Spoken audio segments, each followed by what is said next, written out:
Guilt is the only emotion that can be planted inside you without a single accusation. And the scariest part, you'll carry it as if it's your own, without ever realizing someone put it there.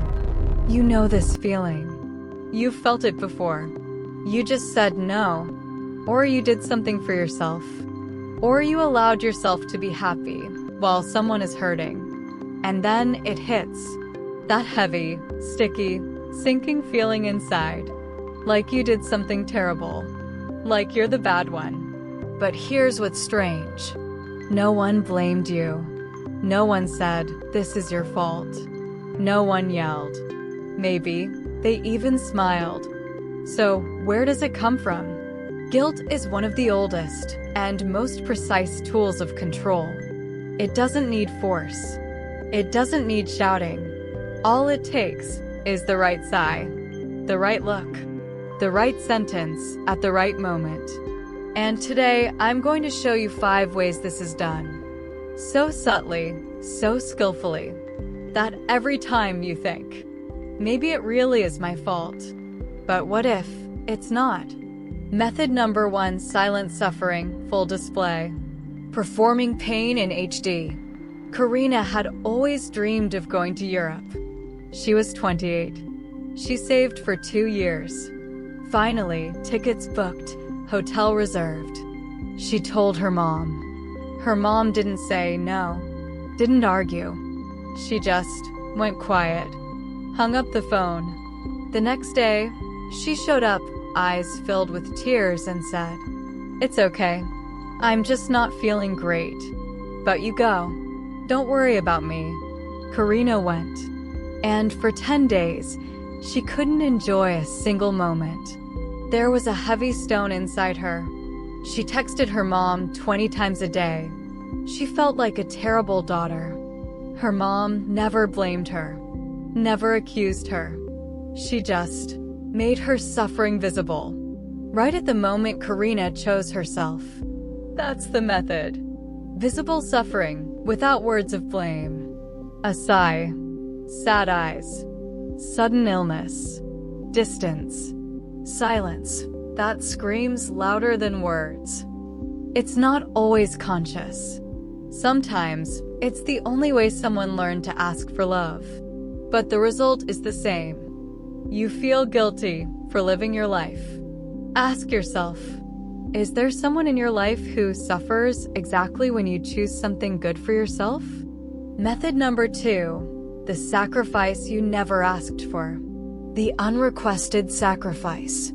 This one is subtle, because it looks like love, like loyalty, like kindness. Daniel wanted to start his own business. He talked about it for years. One day, he finally told his father. His father looked at him and said quietly, "You know, I worked a job I hated my whole life, so you could go to a good school. I'm not complaining. I just want you to know that. That's it. No, don't do it. No argument." But suddenly, Daniel felt like taking a risk would betray all those sacrifices. Like he was ungrateful, selfish. He didn't start the business that year. Here's how it works. Someone reminds you of their sacrifices not as a fact, but as a debt. And you start making decisions. Not because you want to, but because otherwise you feel like a bad person. But here's the uncomfortable truth. No one has the right to use their choices as leverage over yours. A sacrifice that's constantly brought up is no longer a sacrifice. It's an investment, expecting a return. The first 2 methods come from the outside. But method number 3 is the most dangerous, because it happens inside you, and the other person doesn't even need to be there anymore. Method number 3, the impossible standard, the impossible bar. Chloe grew up in a family where everything was done right. Perfect dinners, perfect house, no forgotten birthdays, no missed holidays, no wrinkled shirts. Her mom never said, "You're bad," but often said calmly, I don't understand how anyone could live like this. Or, when I was your age, I already. Chloe grew up. But inside her, that standard stayed. Unreal. Suffocating. And every time she didn't meet it, guilt showed up. Even when her mom wasn't there. Even miles away. The voice moved inside her. That's the method. Set a standard no one can meet. And then watch them destroy themselves trying. No words needed anymore. Enough was already said. This kind of guilt is the most exhausting. Because there's no one to argue with. No one blaming you now. But you're blaming yourself. Using their voice. Pause for a second. Is there a standard you're trying to meet that doesn't feel like yours? Whose standard is it, really? Method number 4. The ghost of who you could be. This one is brilliantly cruel. Marcus ran into an old classmate, Jordan, at a reunion. They hadn't seen each other in 10 years. Over coffee, Jordan said, "You know, I always thought you'd become something big. You were so talented. I was honestly surprised you chose this," said with a smile. Warm, friendly. But Marcus walked home feeling like a failure. Like he betrayed some version of himself. Like he could have done more, but didn't. And that guilt toward his own potential stayed for weeks. Here's the trick. You're not compared to someone else, but to an ideal version of yourself. A ghost you can never fight. You're so smart, you could do more. With your talent, this is it? I believed in you more than that. Each sentence seems harmless. Together, they build a cage. Listen closely. Is there a voice telling you, you could be more? Is it really yours? And now we arrive at method number 5, the most common one, and the most socially accepted. So accepted that many of us use it ourselves, without even realizing it. Method number 5, the tribe guilt. Brian was 31. For the first time in his adult life, he decided not to go home for Christmas. He wanted to be alone, to reset, to just be with himself. He told his family honestly. No one yelled, but his aunt texted, "Grandma will be so sad, she's getting old." His sister added, "We're always together on Christmas. It's tradition." His mom said, "Do whatever you want, we'll understand." In that tone, where you know they won't. Brian went. He hated every minute. And he hated himself for going.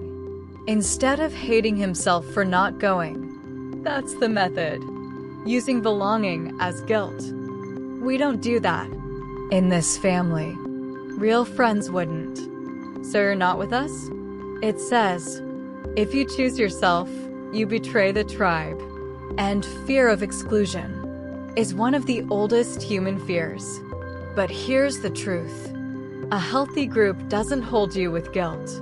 It holds you with love, shared values, real connection. If the only thing keeping you there is fear of being bad, that's not connection. That's a cage. 5 methods. 5 faces of the same thing. Making you responsible for someone else's emotions until you stop living your own life. But here's something important. Not everyone who does this is a bad person.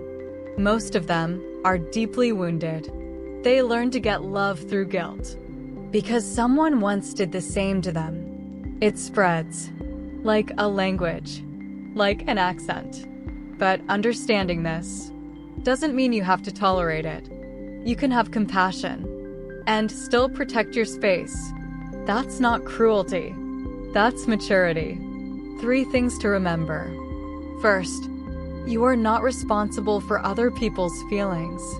You are responsible for your actions, not their reactions. Second, feeling guilty doesn't mean you did something wrong. Guilt is a signal, not a verdict. Ask yourself, did I betray my values or their expectations? Third, People who truly love you are happy when you're happy. They don't suffer from your success. They don't remind you of debts. They don't set conditions.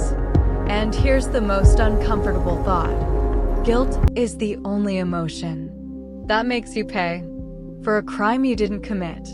Every time you say no and feel guilty, that's not your conscience. That's someone else's voice you memorized.